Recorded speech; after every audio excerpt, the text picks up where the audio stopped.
मित्रों, आपकी बात आपके साथ राकेश मोहन त्यागी यूट्यूब चैनल के इस 12 मार्च के सायकालीन 225वें अंक में आप सभी का हार्दिक स्वागत अभिनंदन। मित्रों, आज इस अंक में मैं आप सभी दर्शकों के समक्ष चर्चा करूंगा भारतीय हित, सनातन हित के जो प्रभु कृपा से कुछ घटनाक्रम किस प्रकार भारत ही नहीं, भारत के आसपास के देशों में और विश्व स्तर पर ये जो घटित हो रहा है और ये घटनाक्रम किस प्रकार भारत के हितों को, सनातन हितों को आगे विश्व पटल पर प्रतिष्ठित करने का कार्य करेगा, इन सकारात्मक छोटी छोटी घटनाओं के महत्व के बारे में मैं आप सबके समक्ष चर्चा करूंगा। मित्रों, मैंने कई बार आपके समक्ष इस बात को प्रखरता से रखा है कि जब ऊपर वाला की नज़र सीधी होती है और उसका जब कृपा व्यक्ति, परिवार, समाज, राष्ट्र जिस पर भी सीधी होती है, उसके किए कार्यों के आधार पर, संघर्षों के आधार पर, तो फिर आप देखते हैं कि परिस्थितियां कितनी तेज़ी से बदलती हैं कि जिन परिस्थितियों के बदलने की हम सब कल्पना भी नहीं कर सकते थे। मित्रों, मैं ज़्यादा पीछे ना ले जाते हुए आपको, मैंने आपको एक आध अंक में और भी कहा था कि किस प्रकार भारतवर्ष की राजनीति, भारतवर्ष की दशा, भारतवर्ष के देश के में रहने वाले अधसंघ सनातन समाज के जो संघर्ष प्रभु श्री राम मंदिर आंदोलन निर्माण का जो चला था, राम मंदिर निर्माण का जो आंदोलन, उसके साथ किस प्रकार भारतवर्ष ने धीरे धीरे धीरे धीरे सनातन समाज ने प्रगति के पथ पर विभिन्न झंझावातों से जूझते हुए आगे बढ़ने का काम किया था। एक लंबा 1984-83 से और 2024 तक का जो सफ़र है, उसके बारे में मैंने आपसे कहा था कि मैं चर्चा करूंगा किसी अंक में, लंबा विषय है। लेकिन आज मैं चर्चा का क्रम की शुरुआत आप सबके समक्ष 2024 के हमारे आराध्य प्रभु श्री राम जन्मभूमि मंदिर निर्माण का जो उद्घाटन दिवस था, उसके बाद किस प्रकार से घटनाक्रम बढ़ा है उसके संबंध में, और ख़ास तौर से जो अभी महाकुंभ 144 वर्ष बाद जो सुअवसर हम सबको प्राप्त हुआ था हमारी पीढ़ी को देखने का, और उसके बाद जिस प्रकार से भारत की प्रतिष्ठा, सनातन की प्रतिष्ठा, और निश्चित ही इस कुंभ जो मंथन का स्वरूप समाज का लंबे समय से चल रहा था, उससे जो निश्चित अमृत की बूंदें समाज को प्राप्त हुई हैं और कहीं न कहीं प्रभु की कृपा हुई है, इन कारणों से 1-2 हफ्ते में भारतवर्ष व भारतवर्ष के आसपास और विश्व के विभिन्न देशों में सनातन हित, राष्ट्रीय हित, मानवीय हितों को लेकर चलने वाले विभिन्न आंदोलन, व्यक्ति, समाज समूहों को जिस प्रकार आशातीत परिणाम मिलना शुरू हुए हैं, वह एक आशाजनक तस्वीर भविष्य की दिखाते हैं। और इसी क्रम में मैं आपका ध्यान दिलाना चाहूँगा कि किस प्रकार लंबे समय से वामपंथी, जिहादी, लिबरल और केवल निजी हितों को आगे लेकर चलने वाले कुछ समाज, संगठन, समूह विश्व स्तर पर किस प्रकार अपना वर्चस्व बनाए हुए थे। प्रभु कृपा से उनका वर्चस्व जिस तेज़ी से इसी क्रम में टूटना शुरू हुआ और उनका चेहरे पर जो नकाब था वो उतरना शुरू हुआ, चाहे अमेरिका हो, इटली हो, कनाडा हो, ब्रिटेन हो, भिन्न भिन्न देशों में जो प्रक्रियाएं चल रही हैं, इन सब के बारे में हम सबको मित्रों जानना ही चाहिए, समझना ही चाहिए। गांव, गरीब किसान, झुग्गी झोपड़ी का इंसान, मजूर, खेत में काम करने वाला व्यक्ति हो, चाहे शिक्षक हो, विद्यार्थी हो, और नौकरी पेशा लोग हो, और घरों में रहने वाली महिलाएं हों, हम सबको अपने जीवन में, अपने समाज के लिए, अपने राष्ट्र के लिए, अपने धर्म के लिए आने वाली सकारात्मक और नकारात्मक जानकारियां रखनी चाहिए। किस प्रकार छोटी छोटी घटनाएं, किस प्रकार बड़ी घटनाओं का एक आने वाले समय में अच्छी या बुरी आगाज बना करती हैं, इन सब के बारे में जानना चाहिए। और मैं आप सबके समक्ष एक बार पुनः अपनी बात शुरू करने से पहले निवेदन करूंगा, मैं अपने इस YouTube चैनल आपकी बात आपके साथ राकेश मोहन त्यागी पर इसी प्रकार की सकारात्मक बातें, सकारात्मक घटनाएं के बारे में आप सबके समक्ष लगातार चर्चा करता रहता हूं। आप सबसे मेरा निवेदन है, इन पर प्रसारित अंकों को सुनने के लिए जिन मित्रों ने अभी चैनल सब्सक्राइब नहीं किया, मेरा अनुरोध है वो चैनल को सब्सक्राइब करें। अन्य कहीं स्रोतों से ये जानकारियाँ, ये वीडियो देखते हैं तो कृपया लिंक पर टच करके YouTube पर जाकर पूरा सुनकर लाइक करें, शेयर करें तथा अपनी कीमती राय कमेंट्स के माध्यम से भी देने की कृपा करें। मित्रों, जैसा मैं आपको बता रहा था किस प्रकार भारतवर्ष के अंदर 2024 से मैं शुरुआत करना चाहूँगा कि जो आम चुनाव हुआ था, उस आम चुनाव में कितनी विदेशी शक्तियाँ, सनातन विरोधी, राष्ट्र विरोधी शक्तियाँ, स्वदेशी शक्तियाँ उनके साथ लगकर और किस किस प्रकार के विभिन्न संगठन, बुश, जार, सोरेज जैसे, इनके बारे में कई बार मैं अपने चैनलों में चर्चा कर चुका हूँ। बाकी आपने और भी अन्य जगह ये सुना होगा, पढ़ा होगा, किस प्रकार की शक्तियाँ इस देश में 2024 के आम चुनाव को, लोकसभा चुनाव को प्रभावित करने का प्रयास कर रही थी अपने झूठे मनगढ़ंत एजेंडे को लेकर। और उनका अभियान कितना सशक्त था वह हम सब ने देखा कि किस प्रकार तीसरी बार एनडीए सरकार आने में कहीं ना कहीं ये आशातीत परिणाम नहीं मिल पाए, लेकिन ये प्रभु की कृपा थी, ऊपर वाले की मेहरबानी थी कि इतने विरोधों के बावजूद भी एनडीए सरकार प्रधानमंत्री मोदी जी के नेतृत्व में तीसरी बार बनी। और जो झटका लगा था कहीं ना कहीं निश्चित ही जनता के मन में, और जो कमी रही थी उन कमियों को दूर करते हुए हम सब ने देखा इस 24 के बाद लगातार विधानसभा चुनाव हो, चाहे वो हरियाणा हो, दिल्ली का हो, महाराष्ट्र का हो, और भी अन्य चुनाव जहाँ जहाँ हुए, उनमें किस प्रकार सनातन हित, राष्ट्र हित, गरीब हित, भ्रष्टाचार विरोधी तत्वों ने किस प्रकार को जनता ने विजय दिलाई, ये देखने का विषय है। मित्रों, इसी क्रम में मैं आपका ध्यान और एक और दिलाना चाहता हूं कि जनता लगातार जो 24 के आम चुनाव में मत देने में उनसे कुछ कमी आई थी, उसकी भरपाई नगर निगम, नगर पालिका और इन चुनाव में भी लगातार कर रही है। मित्रों, आप सबने देखा है छत्तीसगढ़ का चुनाव हो नगर निगम का, और हरियाणा का चुनाव हो, और ख़ास तौर से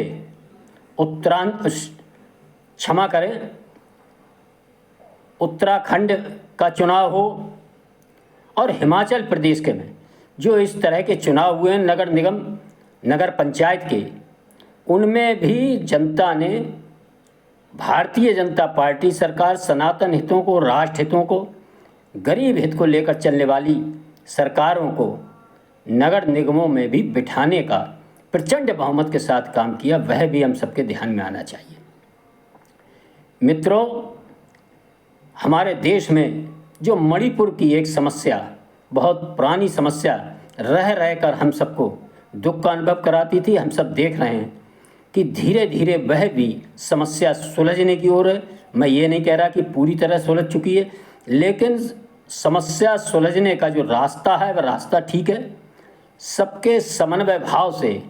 वहाँ के जो राज्यपाल हैं वर्तमान, अजय कुमार भल्ला जी, वह चल रहे हैं और उसके परिणाम भी नज़र आने लगे हैं। मित्रों, इसके साथ हम देखेंगे किस प्रकार म्यांमार, भूटान और ख़ास तौर से नेपाल सनातन संस्कृति की, जिसमें पला बसा है, सनातन संस्कृति आगे बढ़ी है, वह निश्चित ही हिमालय पर्वत की घाटियों में, पर्वतों पे, पहाड़ों में, कंदराओं में ही सनातन संस्कृति पुष्पित, पल्लवित हजारों लाखों वर्षों से हुई। हमारे प्राचीन ऋषि मुनि, संत सभी ने हिमालय की कंदराओं में शरण लेकर और मानवीय हित, सनातन हित, राष्ट्र हित को लेकर जो मनन चिंतन हिमालय की कंदराओं में और गुफाओं में लंबे समय से किया था, उसी का परिणाम है सनातन संस्कृति। मित्रों, आप सबका मैं ध्यान इस ओर दिलाना चाहता हूँ कि किस प्रकार इन हिमालय के तलहटी व हिमालय के क्षेत्र में लंबे समय से सनातन विरोधी शक्तियाँ सनातन संस्कृति विरोधी शक्तियां किस प्रकार लगातार अपना पंजा मजबूत करती जा रही थी, वह चाहे तिब्बत हो, नेपाल में वामपंथी हों और कश्मीर से लेकर खैबर पख्तूनख्वा तक, सारा हिमालय का नीचे म्यांमार तक, किस प्रकार ऐसी विरोधी शक्तियों का एक जमावड़ा इन जगह होने लगा था, वह हम सबको समझ में आना चाहिए। मित्रों, मैं जो कह रहा था कि किस प्रकार प्रभु की ऐसी कृपा हुई है इस महाकुंभ के बाद कि बहुत शीघ्रता से कुछ घटनाक्रम ऐसे हुए हैं। आप सबने देखा होगा किस प्रकार वाम पंथ की बुरी तरह जकड़ा हुआ नेपाल राष्ट्र, जो विश्व का एकमात्र हिंदू राष्ट्र था, किस प्रकार कुछ समय पहले वहाँ लोकतंत्र की बयार के नाम पर एकमात्र हिंदू राष्ट्र को ख़त्म करने का काम किया था। और अभी 1-2 दिनों में वहाँ के सम्राट, वहाँ के महाराज ज्ञानेंद्र और के फोटो लेकर और हमारे आदरणीय मुख्यमंत्री योगी आदित्यनाथ जी के साथ जो फोटो लहराकर वहाँ की जनता ने महाराज का जो स्वागत प्रचंड भीड़ के साथ किया, वह दृश्य देखकर हम सबको निश्चित ही आशा और विश्वास होगा कि आने वाले समय में नेपाल से भी सनातन हित और ख़ास तौर से भारत राष्ट्र के हित के कुछ सकारात्मक परिणाम हम सबको नज़र आएंगे। मित्रों, भूटान नरेश की लगातार भारत के साथ बढ़ती मित्रता, कुंभ में आना, वक्त का और भी लगातार आना, यह भी कुछ ना कुछ इशारा कर रहा है। सनातन संस्कृति, सनातन हित और राष्ट्रीय हित को लेकर भूटान में भी जो सकारात्मक घटनाएं चल रही हैं, ये हम सबको समझना चाहिए। मित्रों, जिस प्रकार म्यांमार लंबे समय से उथल पुथल का केंद्र बना हुआ था, बौद्ध संस्कृति से ओतप्रोत उस राष्ट्र में भी कहीं ना कहीं अब भारत के साथ आगे का रास्ता तय करने की, सनातन संस्कृति के साथ भारतीय हितों के साथ चलने का जो घटनाक्रम बना है, वह भी हम सबको ध्यान देंगे, देखेंगे तो निश्चित ही हमारे मन को अच्छा लगेगा। मित्रों,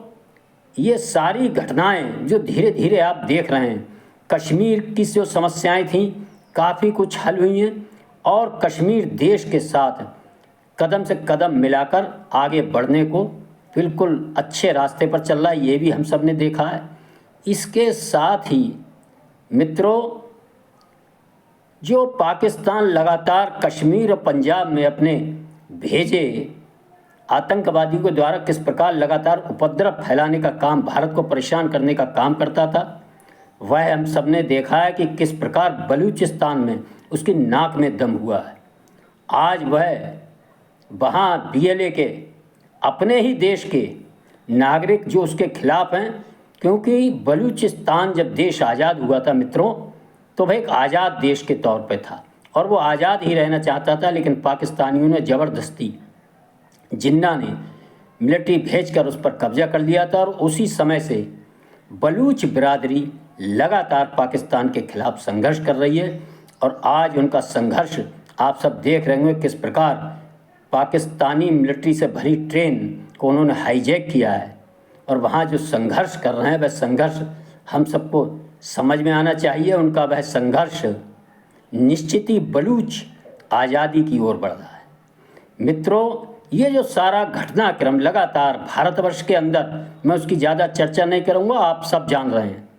चाहे वक्फ हो, चाहे 3 तलाक हो, चाहे प्रभु श्री राम मंदिर निर्माण हो, चाहे और राष्ट्र जिस प्रकार आर्थिक स्तर पर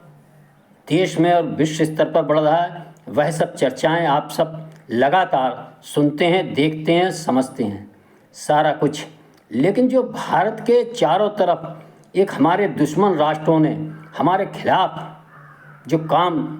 करके हमारे ही लोगों को हमारे खिलाफ खड़ा करा था, धीरे धीरे कुछ चंद समय में ही यह सब नज़र आ रहा है। मित्रों, मैं लगातार आपसे कहता हूँ, कोई भी सफलता या असफलता